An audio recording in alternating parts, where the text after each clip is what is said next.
superposition theorem.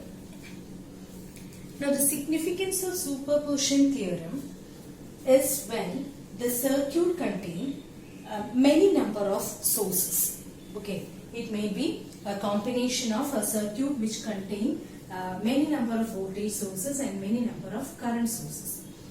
So first we will see the statement. Superposition theorem states that if a number of voltage sources or current sources are acting simultaneously in a linear network, the resultant current in any branch is the algebraic sum of currents that will be produced in it when each source acts alone by replacing all other sources by their internal resistance. So this is the statement. That means superposition theorem can be applied only to linear networks where the relation between the voltage and current is linear. So in a linear network where there are many number of sources and we need to find out the current flowing through one particular branch in the network, what we have to do is we have to consider one source at a time, deactivating all the other sources. That is, suppose the circuit have say two voltage source and a current source. So what we do is first we take one voltage source and we have to deactivate the other two sources. The other voltage source by short circuit and the current source by open circuit. And we find out what is the current flowing through that particular branch due to the voltage source which we have taken. Note the direction, keep it there. As case 2, you take the second voltage source, deactivating the first voltage source and the current source by short circuiting and open circuiting respectively, and find out what will be the current flowing through that same branch due to this second voltage source alone. And as case 3, you deactivate both the voltage sources and consider only the current source and find out what is the current flowing through that same branch due to this current source alone. And finally, we take the algebraic sum. By algebraic sum, we means if the current is flowing in the same direction, we add up, and if current is flowing in the opposite direction, we take the difference. So that is superposition theorem. Now to understand it better, let's take an example. So for that, let's take a circuit which consists of say two voltage sources.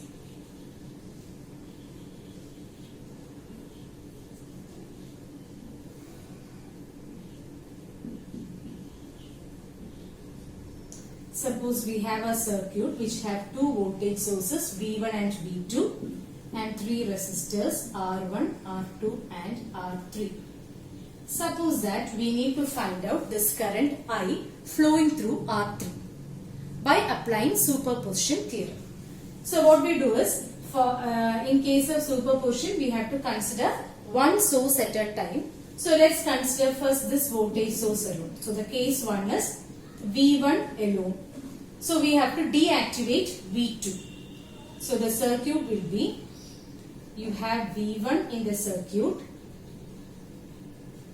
the three resistors, and this V2 we have to deactivate it. So we have to replace this V2 by a short circuit. Remove it and replace it by short circuit. Okay. So this is R1, R2 and R3. We need to find out this current I. This is V1. So for that, first let's find out this total current. Okay. Let me mark it as say I dash. Total current provided by this source. So what will be I dash? I dash will be V1 by R effective. V by R. Now what is R effective? R effective is when you look from the source side. So you have to start from the opposite side. R2, R3 in parallel, that in series with R1. So R effective will be R1 plus R2 R3 divided by R2 plus R3. That is R effective. So you will get I dash. Now once we get I dash, the I dash will reach at this point, and R2 and R3 are two parallel branches. So the current will divide between R2 and R3. Then what will be I in terms of I dash?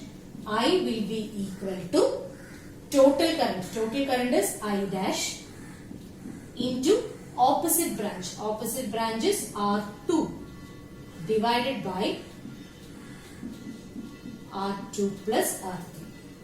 So we got I here, and this is in the downward direction. Now we have to consider the second case taking V2 alone. So second case taking V2 alone, the circuit will be like this. Here V1 is replaced by short circuit, and we need to find out, let me put this as say I1.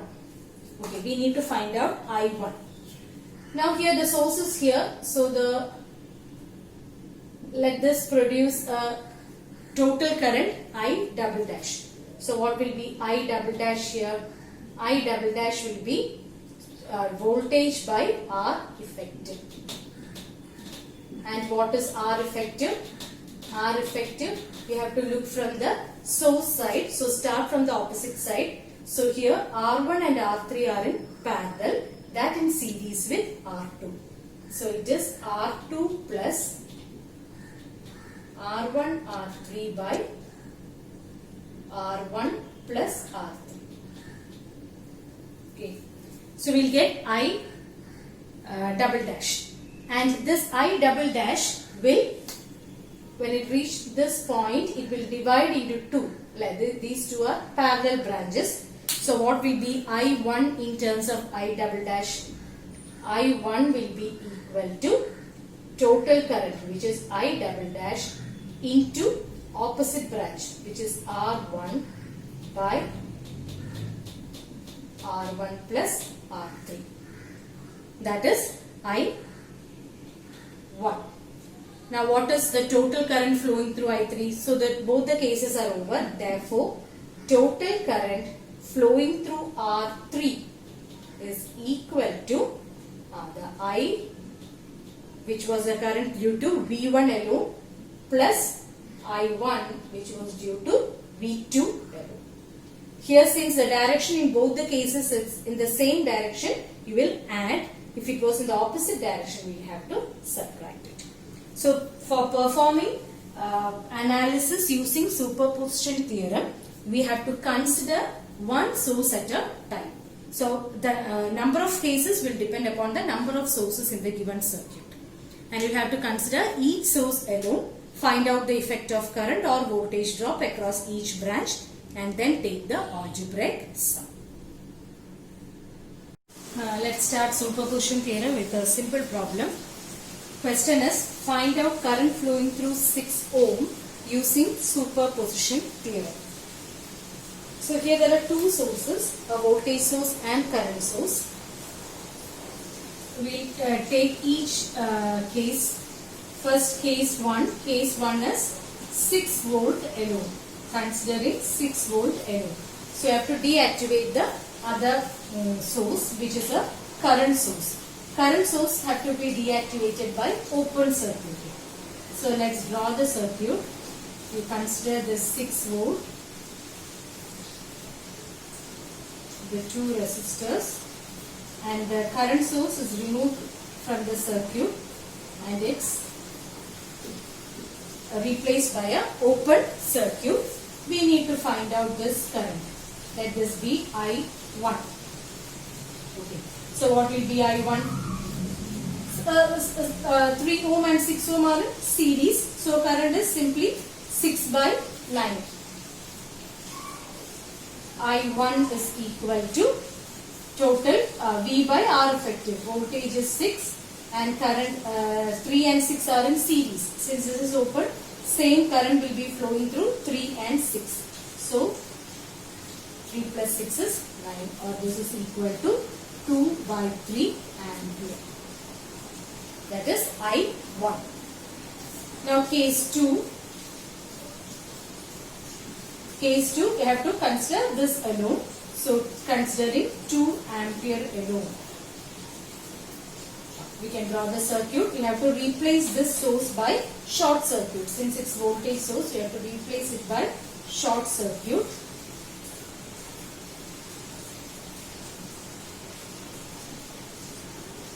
So considering the current source alone, the circuit will be 3, 6 and 2 ampere. So 2 ampere is the total current which reached this point. 3 and 6 are in parallel. So let this be I2. Then what will be I2? I2 will be equal to total current. Total current is 2. 2 into opposite branch resistance is 3. 3 divided by sum, which is 9. That is 2. Again you will get it as 2 by 3 ampere. And both the directions are same. So what will be the total current? Total current I. Therefore, total current or total current flowing through 6 ohm will be equal to I1 plus I2, which is 2 by 3 plus 2 by 3, that is 4 by 3 ampere. So the next question, find current flowing through 2 ohm using superposition theorem. So we have to find out the current flowing through this. There are two sources, a current source and a voltage source. So let's consider the current source first. So I have drawn the circuit by taking the current source alone and have deactivated the voltage source by short circuiting. And when we short circuit, we see that there is a branch parallel to this short circuit. This 3 ohm comes in parallel with short circuit. So you can remove this 3 ohm from the circuit. Okay. So that's all. We need to find out this current. Let's mark it as I1. 1 ampere is the total current flowing through the circuit. 1 ampere will reach here and will divide into 2 parallel branches. So what will be I1? I1 will be equal to total current into opposite branch resistance is 1 by sum. Sum is 3. So it is 1 by 3 ampere. Considering first case alone. Now we'll consider the second case. Second case is we have to consider the 1 volt alone. So we have to deactivate the current source by open circuiting. And when we open circuit, this 1 ohm will become a floating resistor. So we can remove this from the circuit. So you needn't show the open terminal. The circuit is just this. Okay. So we need to find out this current. For that, first we'll have to find out. Let's find the total current flowing through the circuit. Or we need to find that, right? This is 1 volt. So voltage across this point will also be 1 volt. So 1 volt appear between 2 and 1, which is in series, right? Any branches which come in parallel to a voltage source can be removed. So this 3 ohm have no effect in the circuit. 1 volt will appear across 2 and 1, which is in series. So same current will be flowing through both 2 and 1, and what will be that current? I will be equal to V by R effective. 1 by R effective is 3. So let this be I2.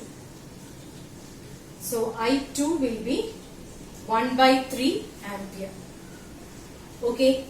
But look at the direction in both the cases. In the first case it's in clockwise direction, whereas in the second case it is in anti-clockwise direction. So what will be the net current? The total current or the net current flowing through 2 ohm, we'll have to take the difference because the current is in opposite direction. So it will be 1 by 3 minus 1 by 3, which is 0 ampere. So the answer is 0 ampere. The next question is find Vx using superposition theorem.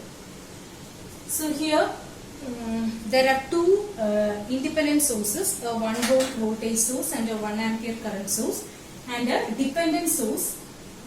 But while considering superposition theorem, we consider only dependent sources as cases. So here there are just two cases. One is taking 1 volt alone and the second is the 1 ampere alone. Because we cannot deactivate this Vx by 2 at any case. So first we will consider this 1 volt alone. So I have deactivated this 1 ampere by keeping it open. Now let's write the equation. Let the current flowing through this be I. Okay. So if I write the KVL equation, let me start with this 1 plus is minus Vx plus is minus I, that is voltage drop across this will be, if I is the current flowing through it, the polarity will be plus minus. Why? Because the current entering terminal is positive and the leaving terminal is negative. So the voltage drop across this will be I into 1. Hence I have written here it as I. And then again plus will be minus Vx by 2 equal to 0. Now what is I? Now consider here what is Vx. Vx equal to voltage drop across this is current flowing through it. Entering terminal is positive. So it is I into 1. So Vx is same as I. So you can substitute here Vx. So the equation will be 1 minus Vx minus Vx minus Vx by 2 equal to 0. Or 1 equal to 5 Vx by 2, or we'll get Vx equal to 0.4 volt. That is case 1. Next we'll consider case 2. So this is case 2. I have considered current source alone and deactivated the voltage source here, replaced it by a short circuit. Now let the voltage at this point, say let it be V. Then what will be the equation, node equation? It will be V by 1 plus V minus Vx by 2 by 1 equal to 1. Correct. Now this voltage is shown as minus Vx. Then this should also be minus Vx, right? So what is the relation between V and Vx? V is nothing but it is minus Vx. Because these two branches are parallel branches. If I am taking the voltage across this as V, the voltage across this should also be V. But the voltage across this branch is already given as minus Vx. So V should be minus Vx. So in place of V, we can write it as minus Vx plus minus Vx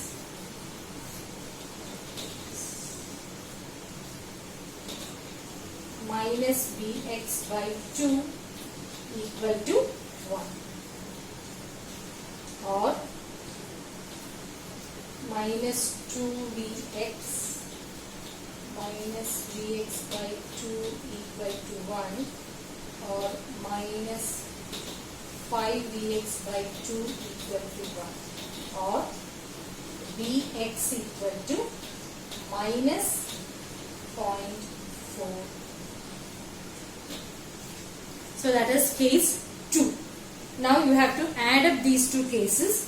So one is 0.4 volt and the second is minus 0.4 volt.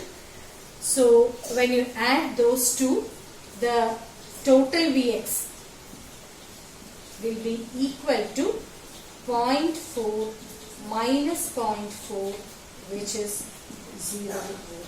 So the final answer is 0 volt.